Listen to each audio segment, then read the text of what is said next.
ক্যারেক্টারটা একটু সমস্যা হয়ে যেতেছে মাঝে মধ্যে। আচ্ছা, নায়িকা বলতে তুমি কারে বুঝাইছো? নায়িকারা বলতে কি আমাদের বাংলাদেশের নায়িকারা তো বেশি ভালো না। কেন, নায়িকা তোমাদের কি করছে? সাকিব খানের কি করছে? এই যে স্যারের ক্যারেক্টারটা নষ্ট করে দিতেছে, ও কিন্তু অনেক ভালো মানের ছবি করে। আচ্ছা, তো এর ভিতরে হঠাৎ করে একটা বাচ্চা নেয়, একটা এই নেয়, এটা সেই নেয়।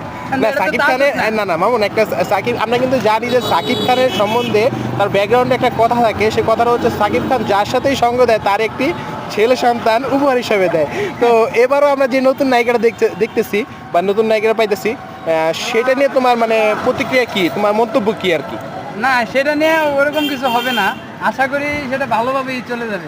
মানে ওরা আমরা তো আলাদা আলাদা না, মানে ইন্ডিয়ার সাথে হবে না, আমাদের বাঙালি যদি কোনো মেয়ে যদি আসে তাদের সাথে হবে, কিন্তু অন্য রাষ্ট্রের মানুষের সাথে সাকিব খান এটা করবে না, এটা আমাদের দীর্ঘ বিশ্বাস। আচ্ছা, ঠিক আছে মামুন, সামনের বিগত সময় তুমি সাকিব খানকে কোথায় দেখতে চাও? আমি সামনের বিগত সময়ে হলিউডে